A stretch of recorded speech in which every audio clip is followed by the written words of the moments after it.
So one of the things we've done over the 30 years of being on the air is when we find a problem that you guys have, we don't necessarily need to get in those businesses. We just help someone that's already in those businesses help you if they're reputable and they have the solution to your problem. But I was getting all these calls for 20 years. Dave, I can't get out of my timeshare. I can't sell it. I can't get them to talk. I call them. I can't talk them into it. I've offered to pay them to take it back. They won't. I've offered to sell it. I can't donate it to charity. I can't get rid of it. I'm stuck. So these two young guys call us, and they had started a timeshare exit company called Timeshare Exit Team. And it was on a couple of radio stations. It was doing pretty well around America, and they said they want to be on the Dave Ramsey Show. And I go, guys, when I put you on here and I say you can get people out of timeshares, your business is going to explode exponentially. Well, that's what we want. I said, yeah, but can you handle all those phone calls? Can you handle all those cases? Can you get all this work done? Because, you can't take all this business on and not take care of these people. Well, I was wrong. It didn't explode. It exploded! I mean, it was amazing. And these poor guys, they were getting people out of timeshares left and right. But they couldn't hire fast enough. They couldn't keep up with the phone calls. They couldn't keep up. And every time we would get complaints because somebody wouldn't get their phone call returned or something, we'd get on them and they say, I know we're hiring and we're doing this. And we even sent them to some of our leadership training so that they could grow their businesses, so that they could get the job done to get you people out of your timeshares. They got over 20,000 people out of timeshares. And they were one of the most successful timeshare exit companies in America.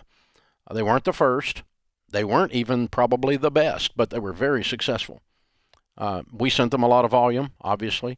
But they outgrew their ability to return phone calls and get everything done. They ended up they got overwhelmed because it was so stinking popular, because people hate timeshares. So the timeshare companies decide to target them and start suing them and banding together and suing them. And Mike Flaskey got up and stood in front of the Timeshare Association. Word is, I haven't found the actual transcript yet, but we've heard from bloggers in the industry that he stood up and said he was going to pledge, that the industry was pledging $50 million to put anybody in the timeshare exit business out of business, that they were going to sue them until they ran them out of business. And so they started suing Timeshare Exit Team over and over and over and over again. Then they talk the Attorney General over in Washington State into going after them. I've yet to figure out how that happens. A little more to come on that later, I promise you. I'm just still investigating that. And he's trying to depose me, which is funny. And man, I mean, this has been these companies are trying to depose me because I endorsed them. Of course I endorsed them. They got 20,000 people out of their timeshares. But they've now been overwhelmed with legal fees. And so they're no longer on the air with us because they're spending all of their money trying to stay alive in these legal battles. And so now I don't know. I can't figure out how the timeshare business, they have so much money, they just buy their way into everything or intimidate their way into everything, apparently. Because then Inside Edition, which is a well-known, piece of crap tabloid thing, right, decides they're going to do a thing on Timeshare Exit Team, and they're going to do a thing on me because I endorsed them. But Timeshare Exit Team's ripping people off. You got it wrong, Inside Edition. Timeshare Exit Team isn't who's ripping people off. It's the timeshare companies that are ripping people off. So poor little dumb Lisa Guerrero with Inside Edition decides she's going to do a story. So she calls us, and of course we ignore her because they're doing a hit piece, and you don't participate in your own hit piece. It's a rule in media. And I'm a public figure, so why am I going to give you information to do a hit piece on me? That's just dumb. I'm not. So just jump in the creek. Besides that, you're Inside Edition. You're a tabloid. And little Lisa Guerrero, I mean, everybody kind of knows about her. She's kind of a laughing stock. She was on Monday Night Football for a whole year. This is back in the 2000s. ABC Sports dismissed Lisa Guerrero from her job as sideline reporter on Monday Night Football, a position she held for just one season. She came to ABC from Fox Sports with limited sports broadcasting experience. Yeah, you think? She'll be replaced by Michelle Tafola, and a lead sideline reporter for ABC and ESPN.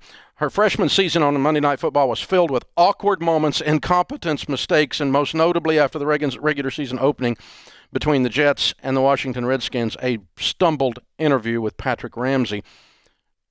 She could not improve. She was incompetent, dumb, and they fired her off of Monday Night Football. So now she's a star reporter on Inside Edition. So she attacks me in the lobby a week and a half ago of the Omni in Dallas while we're there doing our Entree Leadership event. Ambushes. You know, one of these ambush things where they pop out with the microphone, start running along trying to get the comment and all this stuff.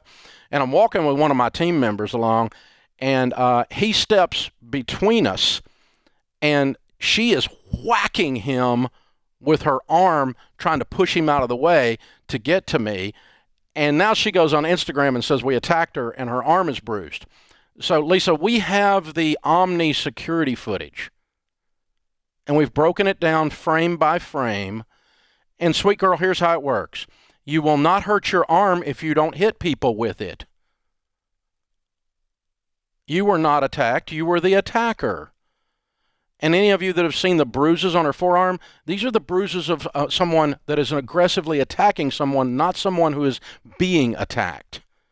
You don't get a bruise across the whole front of your forearm when you're attacked. That's when you're hitting someone that happens.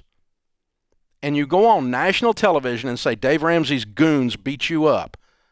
You poor, stupid little girl. I think maybe the way you hurt your arm is when you got in bed with the timeshare people.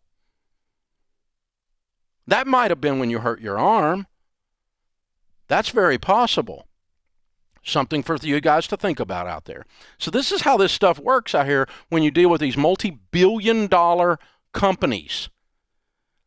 Multi-billion-dollar companies will put failed sideline reporters from Inside Edition on you and on Timeshare Exit Team and put Dave Ramsey up as if he somehow endorsed somebody he shouldn't have endorsed. Was Timeshare Exit Team perfect? Absolutely not. Absolutely not. They took on too much business. They couldn't return everybody's phone calls. They did not do a stellar job. And we talked to them about it several times. We were trying to work with them and trying to work their way through it. But basically, they have been hammered now by legal fees, and they can no longer, afford to be on the Dave Ramsey Show to provide the service to get you people out of a timeshare because they're spending all of their bandwidth fighting with these bozos. People like David Siegel and the Princess of Versailles, right? Oh, my God. Or Mikey Flasky, who just got I don't know how much money from this Hilton sale. Diamond, bought by Hilton. Hilton, you have a real problem. You've just damaged your brand. You took on one of the most grotesque brands in all of timeshare, one of the most horrendous group of people, lack of character anywhere, and you made them part of Hilton. You guys really just screwed up. And you gave them $1.4 billion, and they screw people left and right every day. There's comments all over the internet. The Attorney General shuts them down, gets an $800,000 fine against them in the state of Arizona. And we just heard several Diamond testimonies here on the air from people who tried to deal with Diamond or got screwed by Diamond or any of these other things. So this is how this works, you guys. So here's the thing. Not many people get the opportunity to hit back on pieces of crap in the press when they do a bad job. I happen to have a platform that allows me to tell you people what really happened and what the real truth is. So, Inside Edition, in case you didn't figure it out, you suck.